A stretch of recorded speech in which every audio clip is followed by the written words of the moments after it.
Ha guys, let's get more news about Warriors, but first don't forget to subscribe and leave your like. Orthopedic doctor gives Warriors fans bad news on Jonathan Kuminga. As if another losing streak isn't enough bad news to the Golden State Warriors fans, an orthopedic doctor has given them more reason to get worried about Jonathan King's injury. Dr. Narof Pundu, a professor at the Orthopedic Surgery Department of the University of California, San Francisco and director of sports medicine at Benoff Children's Hospital, said Kuminga could miss more than 3 weeks. Anytime you have a player who at the time of injury the team's already saying, hey, this is a severe injury, it's a little bit more significant, Dr. Pundu said on Willard and Dib show on 95.7 The Game on January 8. Even before you get an MRI, based on how he looks, you do get a little bit more concerned, and when you see this 3-week re-evaluation timeline, it doesn't mean typically that he's going to be quote-unquote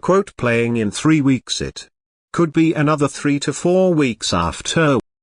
So when you get these more moderate to severe sprains, you're looking at 6 weeks. Drive Pine noted that Kuminga's injury could have an impact on his performance when he returns, as he's the type of player who relies on his explosiveness. So if there's any potential that he was going to be moved at the trade deadline, it's hard to know how he's going to be playing because teams are going to wait to see what he's doing on the court. Dr. Pundu added, so you worry about how he's going to do. He's young, he's healthy, it's not a 3-month-long injury, but you do get a little bit concerned how this is going to potentially linger as the rest of the season goes. Despite the wide gap between Kuminga and the Warriors in their extension negotiation in the off-season, the fourth-year forward remains confident about his future in Golden State. I feel good, Kuminga said for The Athletic's Anthony Slater. You never know what's going to happen, but I'm pretty confident this is where I'm at. That's because their Warriors are keen on keeping Kuminga.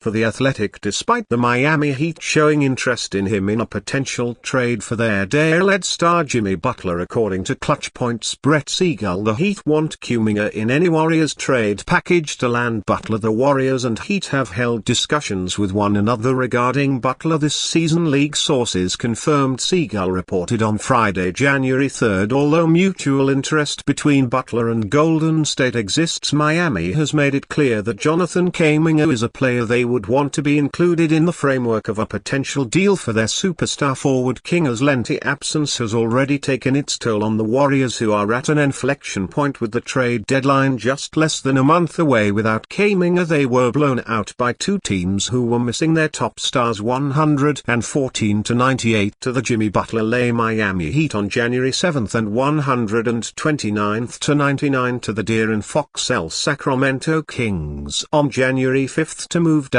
to 10th place in their Western Conference with 18-18 record. Losing 6 of their last 21 games is rock bottom for the Warriors, whose 12-3 start seems like a distant past. I honestly have no idea, Warrior star Stephen Curry told reporters when asked how the Warriors can fix their offensive woes. We'll try to figure it out, but I don't have an answer right now. Curry is exasperated. He's turning 37 in March with his championship window rapidly closing. Will the Warriors relent on giving up Kuminga to give Curry a secondary star like Butler for one more title shot? Curtis misses youngsters' mere career night after dispiriting Warriors performance, while the Golden State Warriors suffered a 114-98 loss to the Miami Heat on Tuesday night. The play of Tracy Jackson Davis presented a bright spot that can be salvaged from another tough game for the team, having come off a 129-99 loss against the Sacramento Kings on Sunday. The Warriors entered with a full day of rest as opposed to the Heat, who were on the second night of a back-to-back after losing in double overtime against the Kings on Monday. By all accounts, the Warriors should have been the higher energy team, and yet they consistently failed to bypass the congestion of the Heat's 2-3 zone defense, settling for contested threes throughout the game, while the Heat allowed the Warriors to have these shots as a consequence of their defensive strategy. The Warriors failed to make them, resulting in their inability to build offensive momentum throughout the game. Golden State shot a horrendous 14 of 50 from three-point range, and aside from Stephen Curry shot 29 of 76 on total field goal attempts. While they were able to return somewhat to their early season form defensively, they ultimately were not able to overcome a tough night from the field. They sorely missed John and Kinger, who was injured on Saturday against the Memphis Grizzlies. His ability to patiently feel out defenders and drive to the rim with momentum would have been a major boon to the stagnant Warrior offense. Nevertheless, Jackson Davis stood out against 3x All-Star Bam Adebayo. The 24-year-old's quality performance against the Heat signifies a culmination of the recent progress he has made in establishing his presence in the paint, showcasing his ability to grab offensive rebounds and score in various ways against opposing big men. Through a career-high 35 minutes on Tuesday, he posted a season-high 119 points along with 7 rebounds, 2 steals and a block. He was one of the only Warriors to play with full intensity throughout the game, showcased by this fast break dunk during the first half as seen above. Jackson Davis' emergence could not have come at a better time as he approaches the midway point of his second year in the league. The Warriors need to be able to truly evaluate his skill set, especially given their positional needs and flexibility at the trade deadline. His recent move back into the starting lineup appears to be final as long as this iteration of the Golden State roster lasts, with Kuminga injured and seemingly slotted for a roll-off the bench upon his return.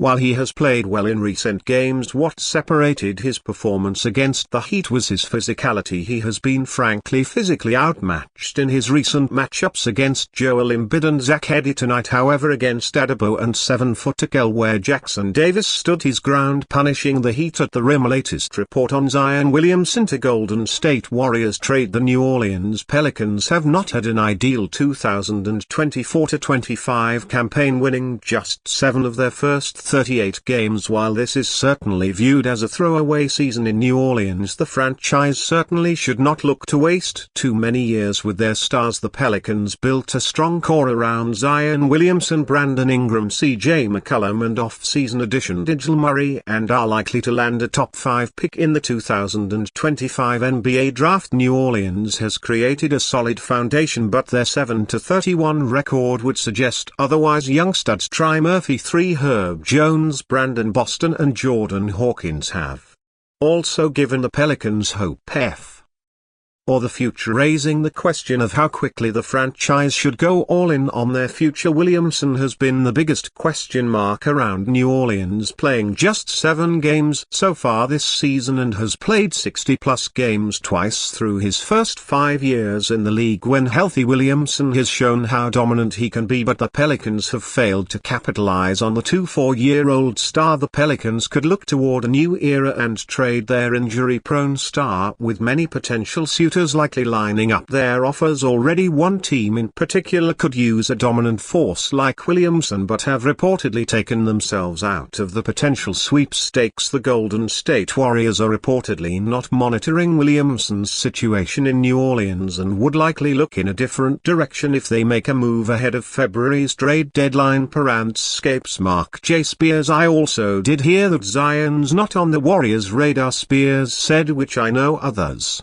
might feel differently, but probably a good thing, because with Zion you just don't know what you're going to get and when he's going to be healthy, and his salary cap number's rather high as well. I just think the Warriors in the end will get someone in a very creative way. They actually have to. It is not crazy for Williamson to not be on the Warriors' radar, as they have other positional needs, but the 2-time NBA All-Star could realistically be a good fit with any potential suitor. The Warriors would have a few intriguing assets to throw at the Pelicans, but New Orleans would likely be better off not pairing Williamson with superstar Steph Curry anyway. And you fan, what do you think of the situation of Zion Williamson? Leave your opinion in the comments.